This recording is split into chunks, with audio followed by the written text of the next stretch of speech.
Queridos de Deus, povo abençoado, nação santa, graça e paz, bom dia. Mais um domingo junto, manhã de Escola Bíblica Dominical, dia 13 de setembro.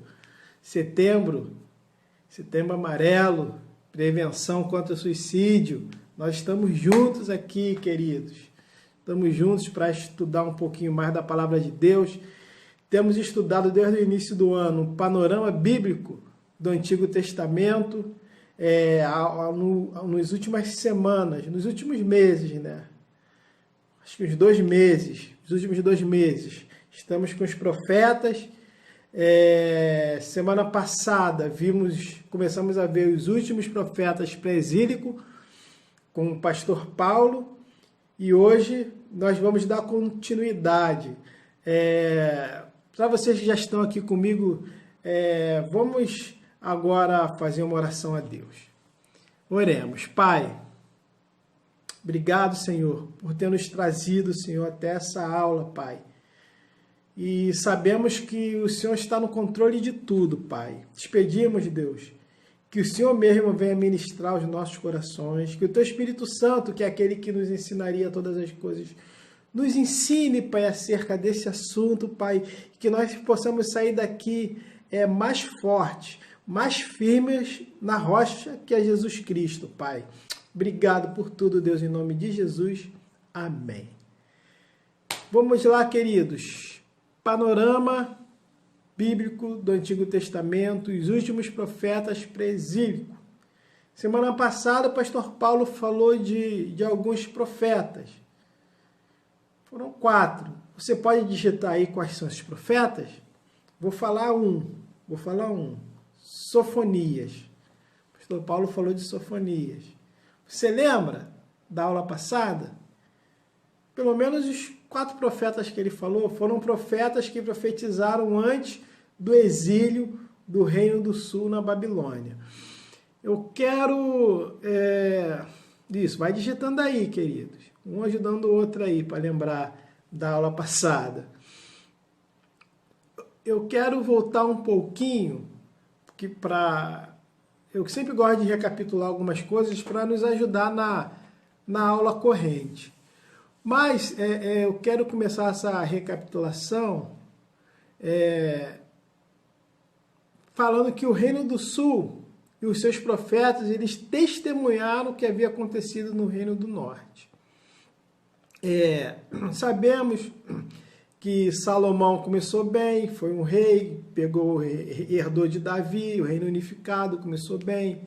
Depois ele foi mal, no final do seu reinado ele virou um rei idólatra, Deus dividiu o reino, então foram 10 tribos por norte, 2 tribos por sul. Os reis do norte foram muito ruins, né? Os reis do sul foram mais ou menos, né? Mas teve alguns ruins e outros muito bons. Começamos com os profetas, falando dos profetas do norte, profetizaram diretamente contra a idolatria, né, dos reis do norte, aqueles profetas. Eu vou pedir até aí para você que vai colocando alguns profetas do Reino do Norte, né? O maior, assim, que mais se destacou, creio eu, foi Elias, né? Se bem que Eliseu também se destacou bastante, mas vocês colocam outros profetas aí, coloque aí, irmãos, alguns profetas do Reino do Norte. Mas o Reino do Norte foi tão ruim que Deus deu um fim no Reino do Norte. Com quem? Com a Síria. A Síria, subjugou o Reino do Norte. Bem, os profetas do Reino do Sul viram isso, eles testemunharam, né? Eles sabiam tudo o que aconteceu, né? Tudo que os reis fizeram, que os profetas de lá fizeram, com certeza eles ficaram sabendo, e também da conduta do povo, né? Eles também ficaram sabendo. Depois da queda do Reino do Norte, o Reino do Sul, com Ezequias, ele restaura a adoração a Deus, né? Tenta restaurar a adoração a Deus. Bem, os assírios foi quem acabou com o Reino do Norte, né? Os assírios, eles foram dominados pelos egípcios, que depois foram dominados pelos babilônicos. Esses impérios, né, essas potências, elas exerciam domínio não ocupacional do Reino do Sul, né? Ou seja, eles não estavam lá presentes, eles não estavam guerreando no momento contra eles, mas exerciam um domínio econômico, né? Através de imposto, né? Através de opressão, né? Econômica, eles exerciam ali um certo domínio. E os profetas do Sul, eles perceberam que o Reino do Sul estava indo pelo mesmo caminho do Reino do Norte. E os reis do Sul experimentaram altos e baixos, né? Os profetas do Sul, vendo isso, eles começaram também, inspirados por Deus, a profetizar, ou, né, melhor colocando, Deus vendo os altos e baixos, né, do reinado do Sul, ele começa a usar os seus profetas, entendeu? Para alertar os reis, para alertar a realeza, para alertar o povo acerca do afastamento de Deus. Somado a isso, né, nós temos também os vizinhos, né, aos arredores do Reino do Sul, né, ao qual esses profetas também profetizam contra eles. Bem, demos uma pequena geral. Aí, semana passada o pastor Paulo falou de Naum, falou de Sofonias, falou de Abacuque, falou de Joel, profeta Joel também, esses 4 profetas, né? E foi uma bênção. E nós vamos dar prosseguimento. Vamos começar com Jeremias, queridos. Eu vou ter que falar assim um pouco rápido e bem superficialmente, que Jeremias, por exemplo, é um livro muito grande. Fala muito, fala muita coisa. Jeremias é um livro assim, sensacional, é muito bom estudar Jeremias. Já em outras escolas dominicais, né, tivemos oportunidade de estudar durante 3 ou 4 meses, né, esse livro, entendeu? E assim, faltou espaço, faltou tempo. 4 meses, cerca de 3 meses, cerca de 13 domingos, quase que 2 horas, 2 tempos de aula, faltou tempo para estudar, é muito rico. Então, assim, vai ser mesmo um panorama, não dá para a gente entrar em algumas particularidades, né? Então, nós vamos tentar apressar aí, senão a aula fica longa, extensa e muito maçante. Mas, assim, vamos começar com Jeremias. Foi um profeta pré-exílico, profetizou cerca de 40 anos no reinado dos últimos 5 reis de Judá. Quem foram esses reis? Tá aqui, né? Mas quem foram esses reis? Ia falar para vocês digitarem, mas está aqui. Esses reis foram Josias, Joacás, Jeoaquim, Joaquim e Zedequias. Quantos anos, mais ou menos, Jeremias profetizou, exerceu seu ofício de profeta? Cerca de 40 anos. Quantos reis ele encontrou no curso do trabalho dele? 5 reis de Judá, reino do sul: Josias, Jeoacás, Jeoaquim, Joaquim e Zedequias. Quer aqui tudo certo, queridos? Tudo firme? Vocês podem ir acrescentando outras coisas boas aí. A gente vai batendo papo aí pelo chat aí, sem problemas. Bem, o propósito assim, principal do livro de Jeremias era exortar, né, encorajar, perturbar, levar Israel, Judá, o Reino do Sul, a abandonar os seus pecados e se voltar para Deus. Era simplesmente isso, né? A missão de Jeremias era essa. Deus usou Jeremias para isso. Entendeu? Vocês têm que abandonar o pecado e se voltar para Deus. Por quê? Se não voltar para Deus, sabe o que tem, né? Juízo. Deus é assim, né?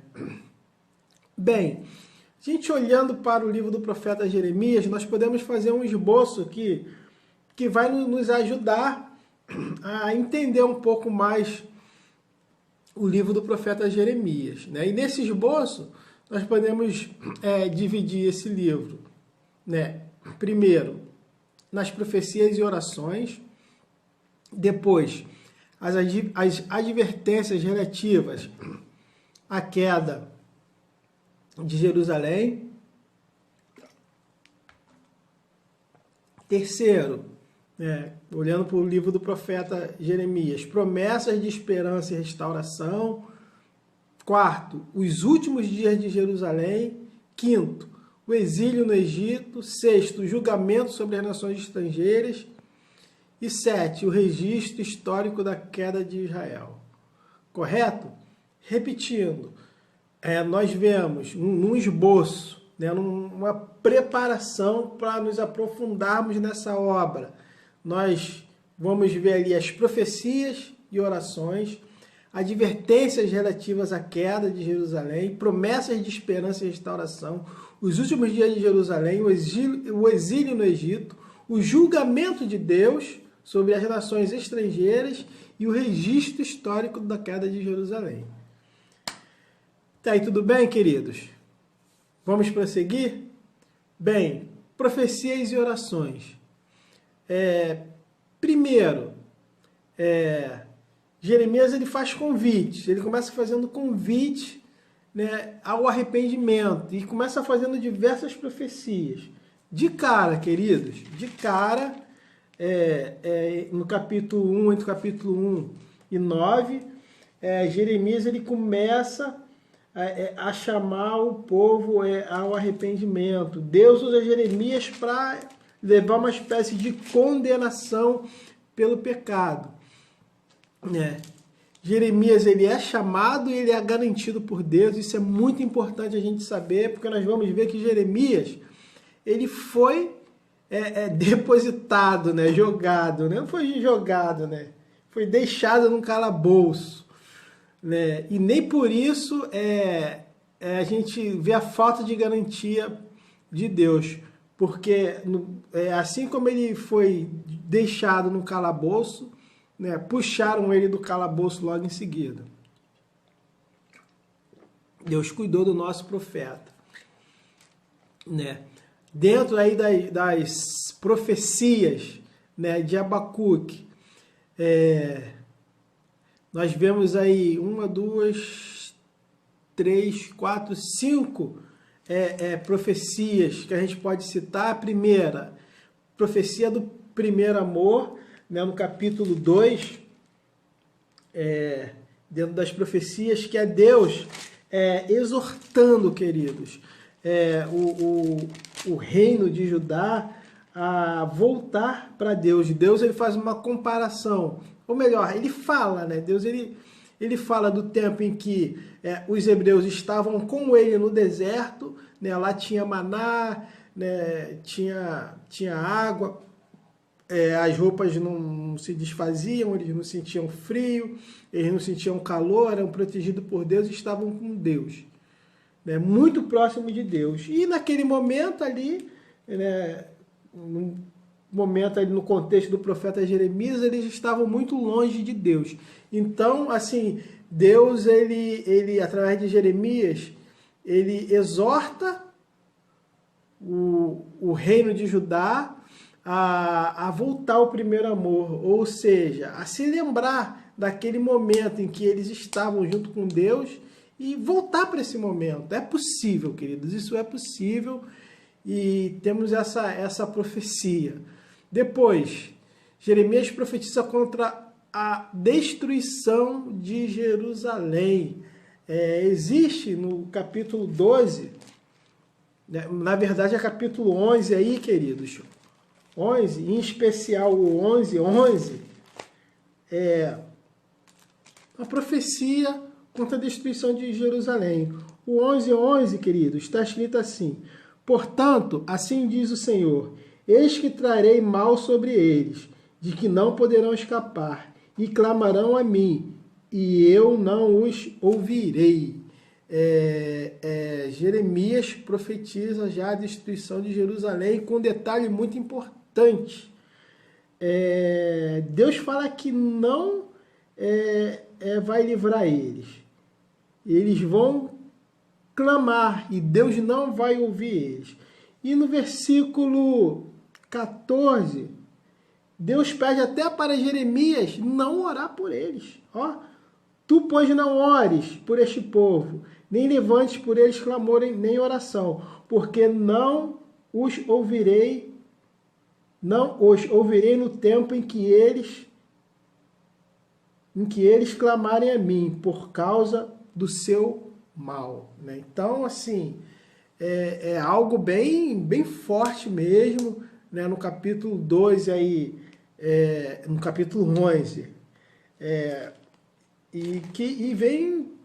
pega o capítulo 12 também, Deus fala da destruição de Jerusalém, é uma profecia e sem intercessão. Não adianta interceder. Depois, outra profecia, a profecia contra os devastadores. Isso, capítulo 12, versículo 4, está escrito: até quando lamentará a terra e se secará a erva de todo o campo.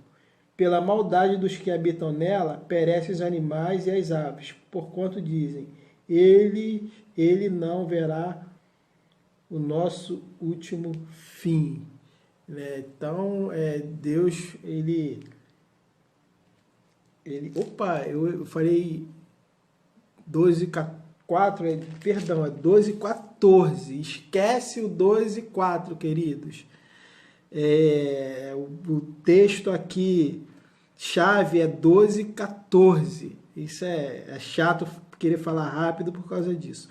12:14 diz assim: assim diz o Senhor, acerca de todos os meus maus vizinhos, que tocam a minha herança, que fiz herdar o meu povo de Israel. Eis que os arrancarei da sua terra, e a casa de Judá arrancarei do meio deles. Né? Os devastadores é o entorno, os vizinhos, né, de Israel, que viviam, como é que eu vou dizer? Que viviam incomodando Israel. Eles viviam incomodando Israel e existe uma profecia contra eles. Né? Contra eles. Temos ainda mais uma profecia.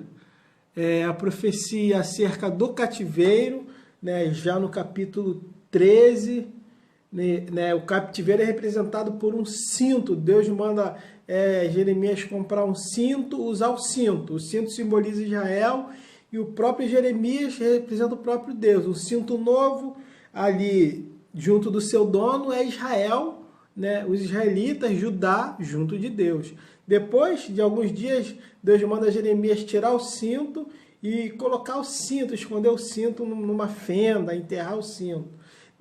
Passado mais alguns dias, Deus manda Jeremias pegar esse cinto, e esse cinto está todo destruído, todo comido, né? Tá ruim, né? E Deus fala que aquele cinto é Israel, né? Que Israel ele ficou soberbo, né? Israel se afastou de Deus, Israel apodreceu.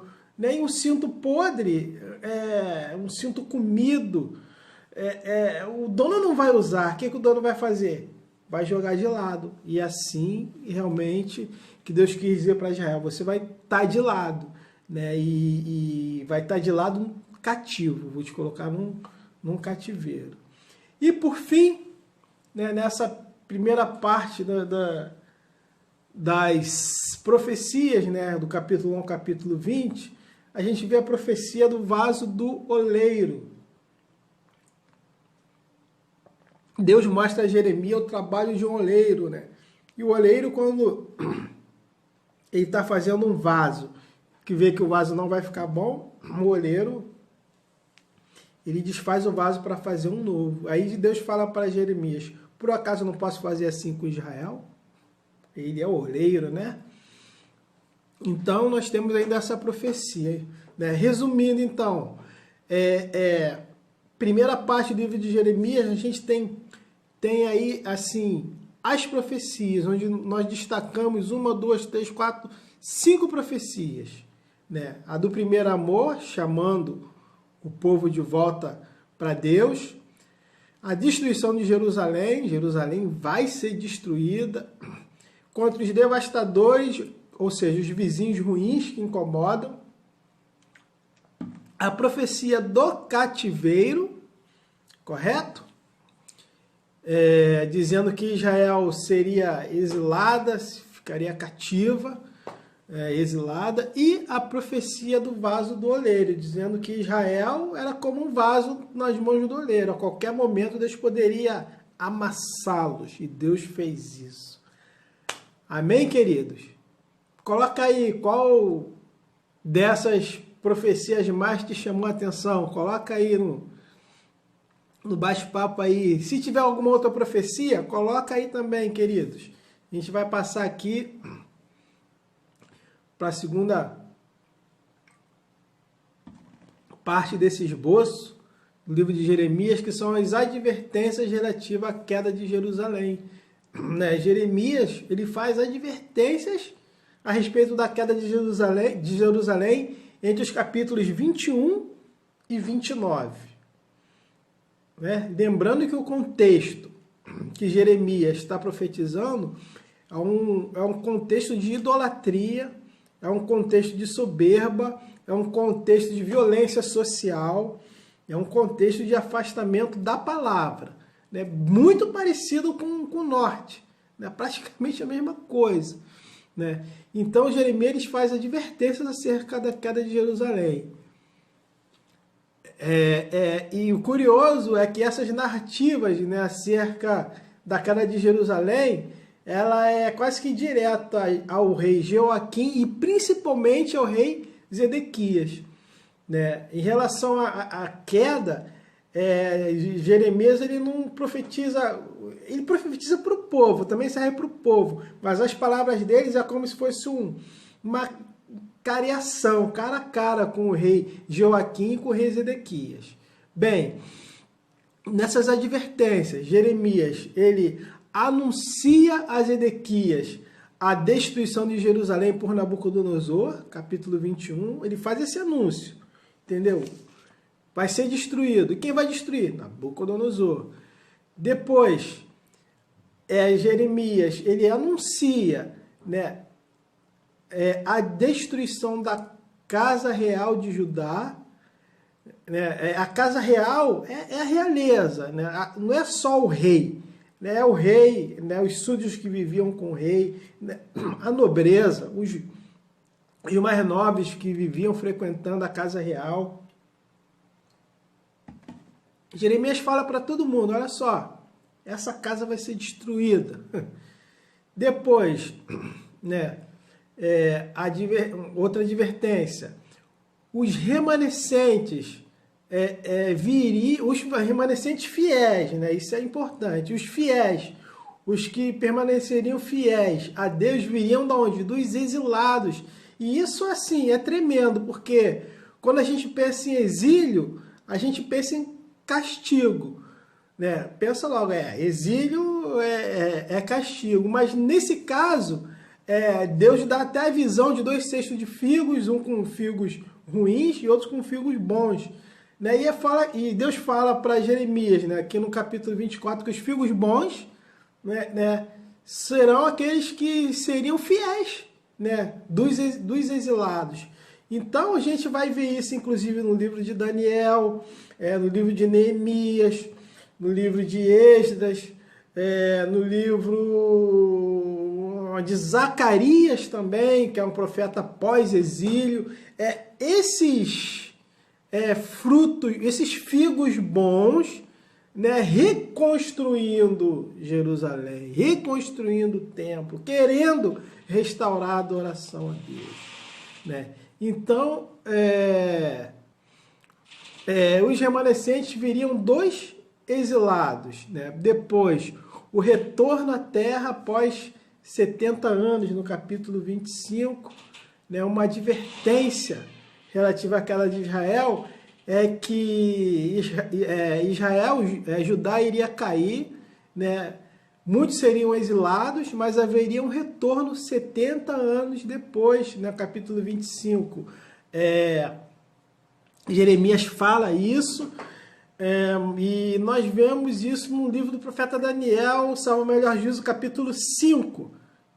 Você pode abrir aí e conferir que Daniel fala isso também nos livros de Isaías, principalmente Isaías 44 e Isaías 41.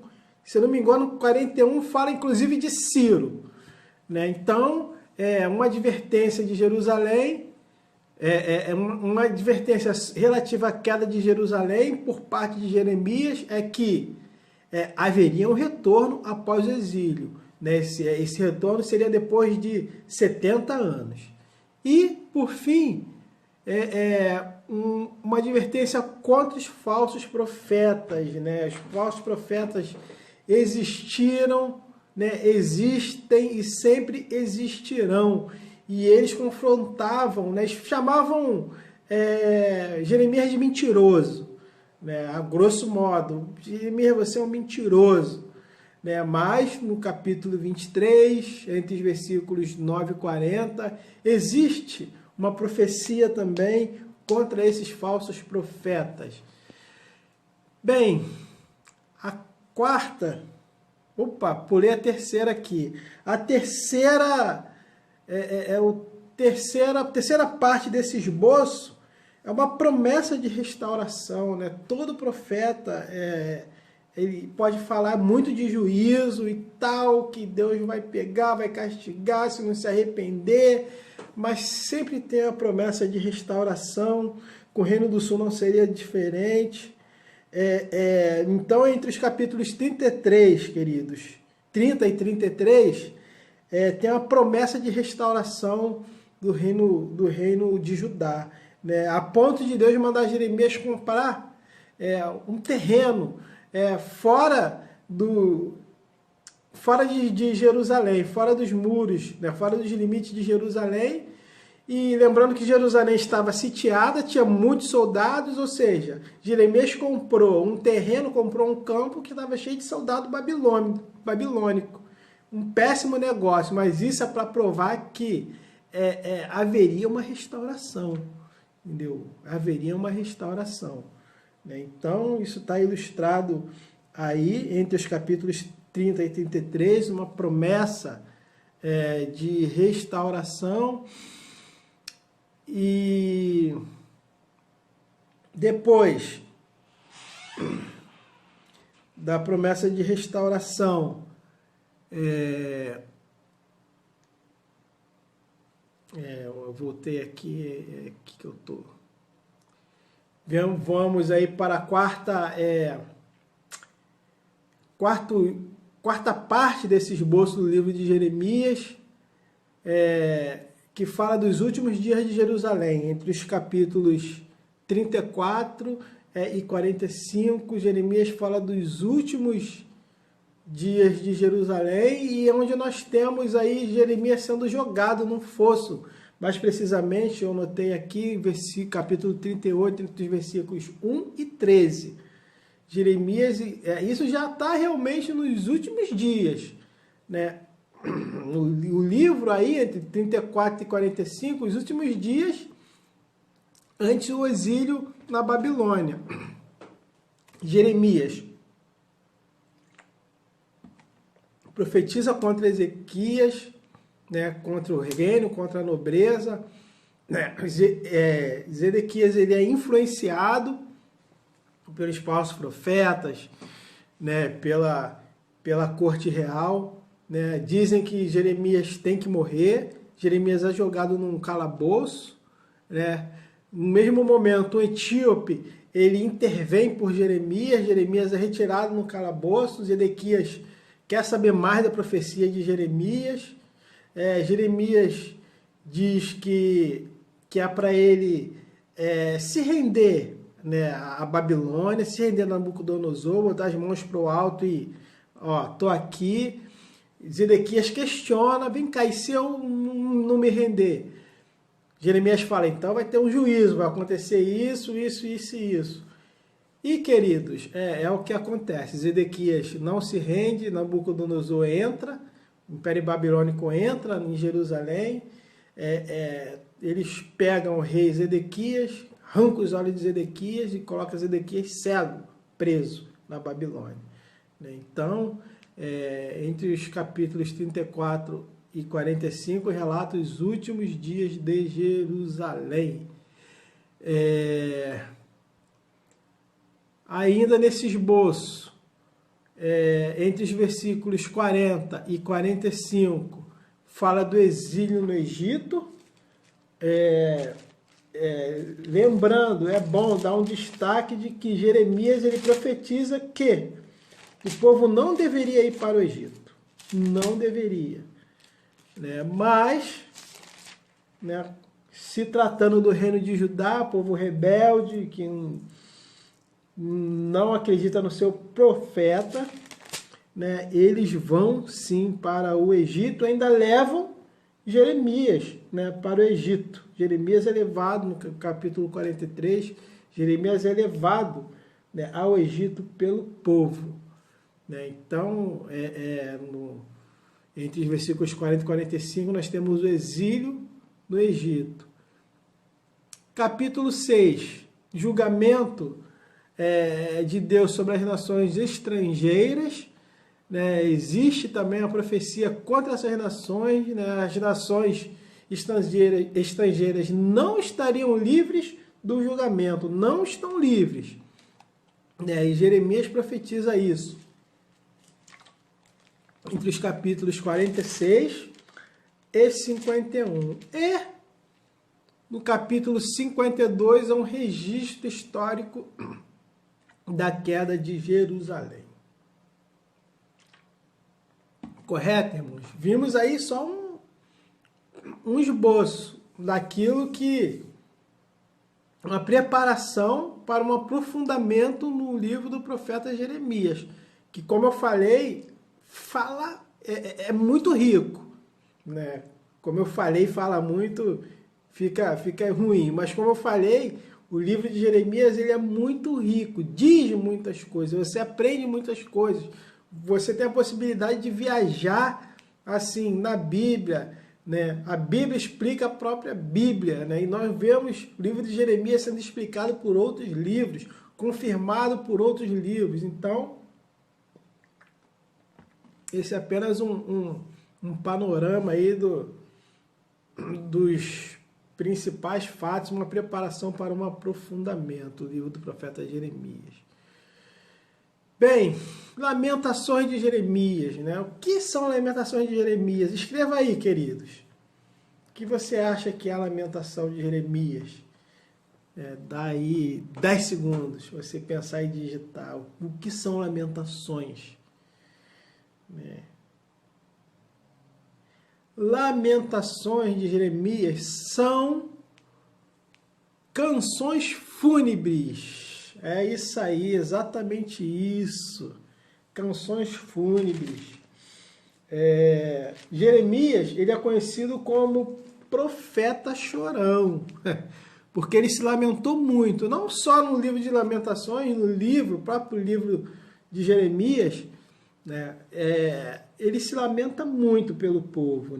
E o propósito de Lamentações é ensinar as pessoas que desobedecer a Deus é trazer desgraça à sua própria vida e mostrar que Deus sofre quando o seu povo sofre. Desobedecer a Deus é trazer desgraça para si próprio. Mas Deus não fica contente com isso, Deus sofre também. Mas Ele vai permitir. E nós vemos aí canções fúnebres, representadas aí no livro do profeta Jeremias, Jeremias se lamentando pelo, vou botar entre aspas aqui, falecimento do Reino do Sul. O Reino do Sul não foi exterminado, porque teve um retorno, ficou alguns ainda lá e teve um retorno, mas foi destruído. Lamentações, ela foi escrita no ritmo e estilo das canções fúnebres. Por isso que Lamentações são canções fúnebres.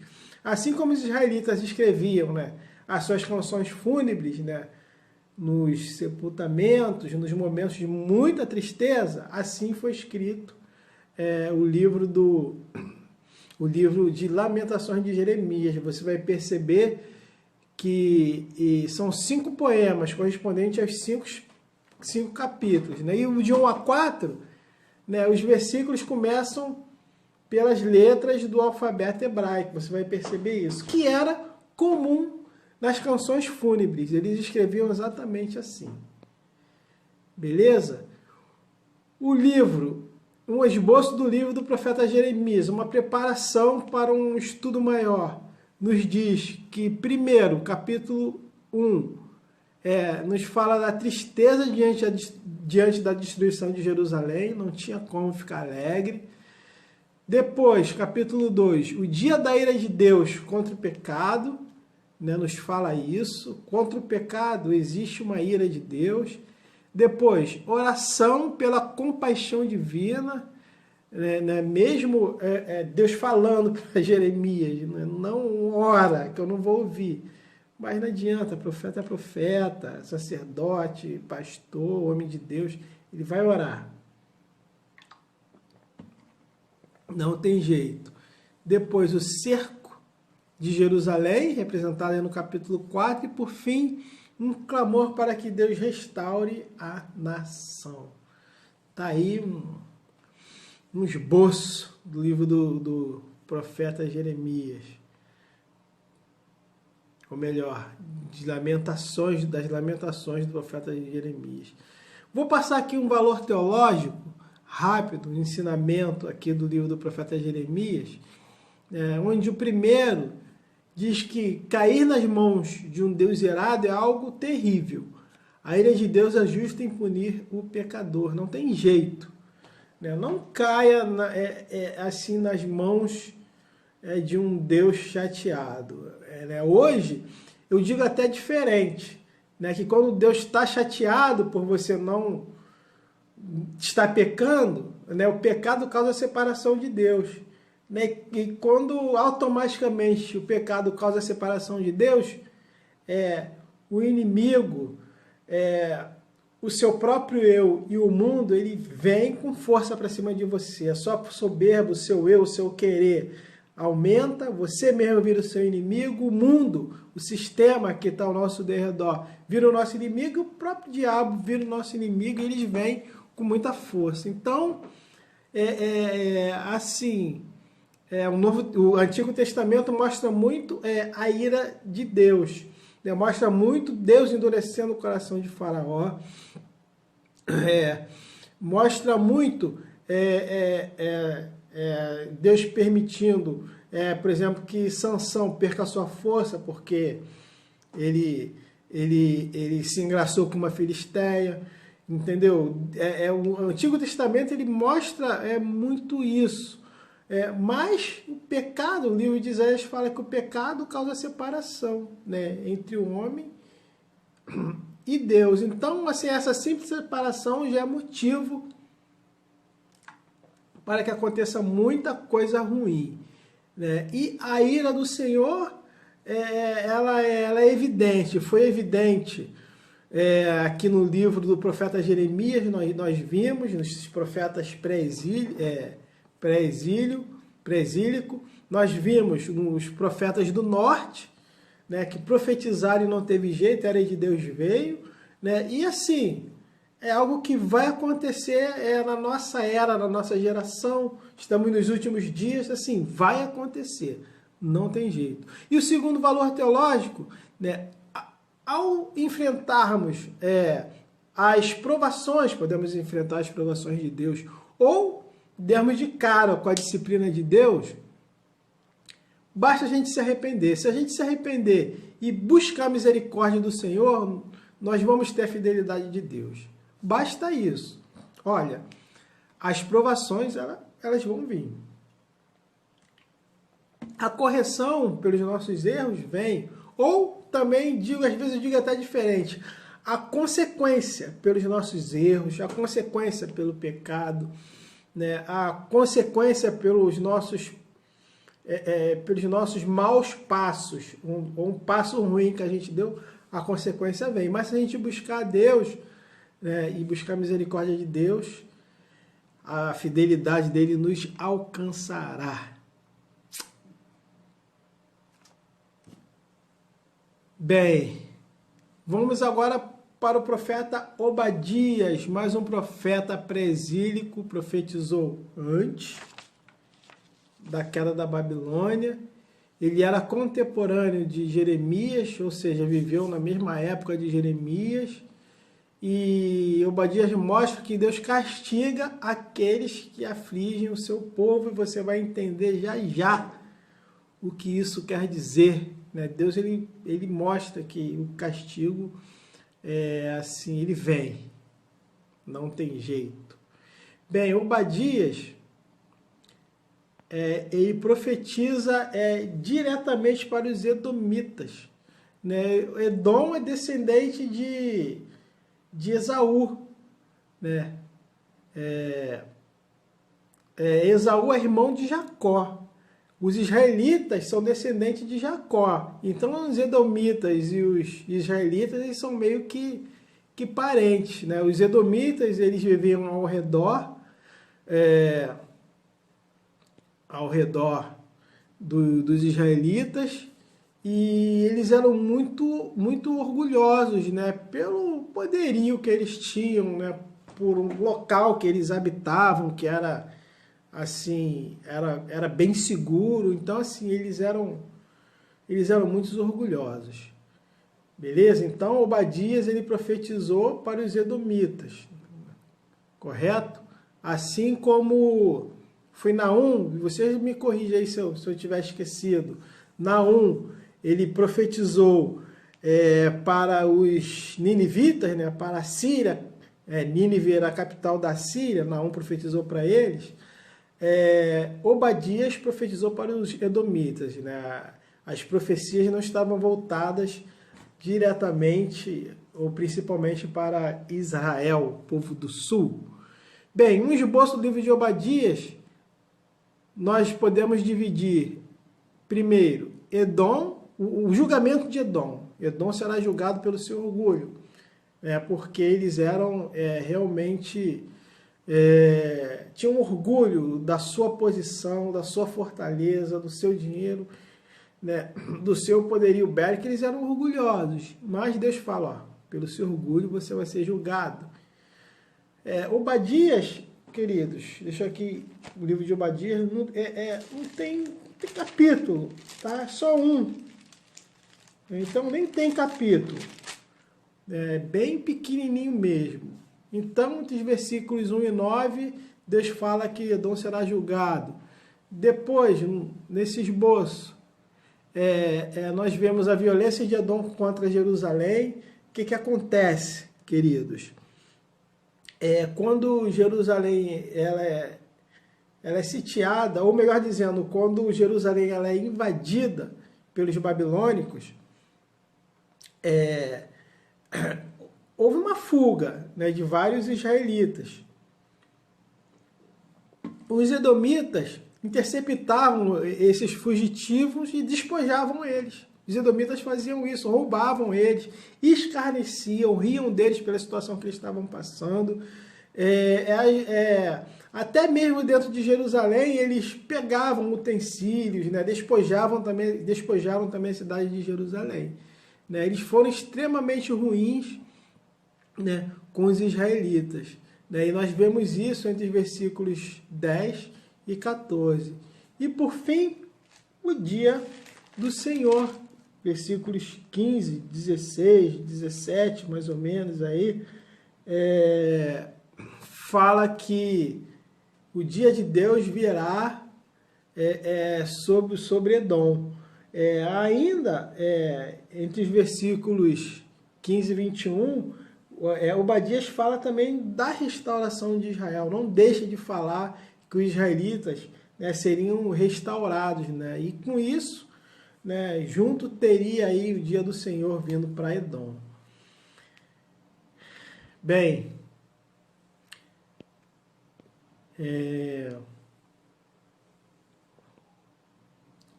o valor teológico do livro de Obadias, o que nós podemos aprender, mensagem que nós podemos guardar, é que, primeiro, demonstrar orgulho por causa do seu poderio bélico, por causa da sua saúde, sua aliança, a sua posição estratégica, posição física estratégica, tudo isso não traz salvação. Isso aí prediz a sua queda.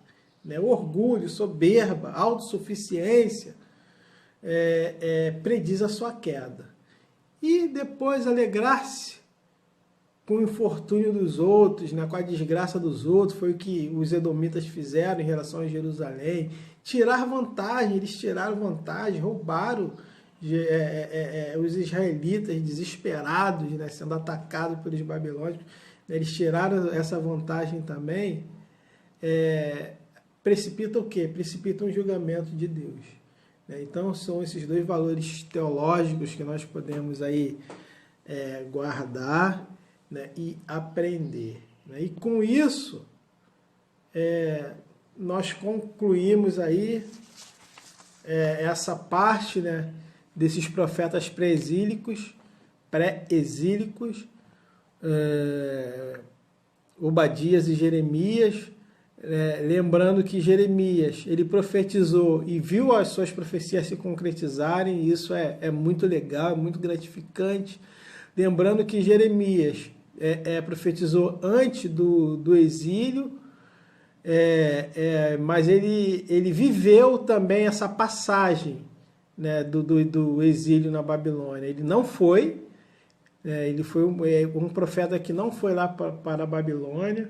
Nabucodonosor deixou ele, né, teve aí, deixou Jeremias escoltado, vamos assim dizer, né? Nabucodonosor falou, olha esse homem aí, esse profeta, né? Fica de olho nele.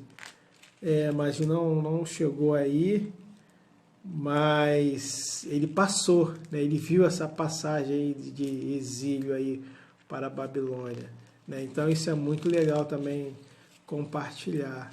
E assim a gente chega ao fim, corri um pouquinho porque foi mesmo dar uma geral. O livro do profeta Isaías que é grande, né? Obadias é pequenininho, Lamentações também. Mas, queridos, eu espero que nós tenhamos entendido alguma coisa. O mais importante, para mim, eu acho, é entender o contexto que eles estavam vivendo, né? Porque isso foi escrito para quê? Para nos mostrar, para nos ensinar alguma coisa. Então, a gente tem uma ideia do contexto do Reino do Sul, né? Já tinha visto o Reino do Norte cair, né? Continuaram maus, continuaram não fazendo o que era bom aos olhos do Senhor, né? Deus disse que havia um juízo e veio. Foram exilados, né? Mas Deus falou que eles iam voltar, e eles voltaram. Não é alvo dessa aula, mas eles voltaram. Mas o importante é saber o contexto. O contexto de Obadias também, né? Os edomitas, né, os vizinhos dos israelitas escarnearam deles quando eles foram, quando a Babilônia invadiu Jerusalém, né, tomaram os israelitas como escárnio, debocharam, despojaram, roubaram, né, usaram de violência, né. Esse era o contexto de Obadias, né, e Obadias então profetiza contra eles. Amém, queridos? A minha oração é que todos tenham um excelente domingo. Daqui a pouco estaremos juntos na igreja, com aquele quantitativo reduzido, com os devidos cuidados. Que vocês tenham uma excelente semana na presença do Senhor. Que Deus vá sempre na frente, como foi com os israelitas, com uma coluna de nuvem ou com uma coluna de fogo. E que no próximo domingo nós possamos estar juntos, né, em mais uma escola dominical, às 10 horas da manhã. Um abraço, queridos. Graça e paz.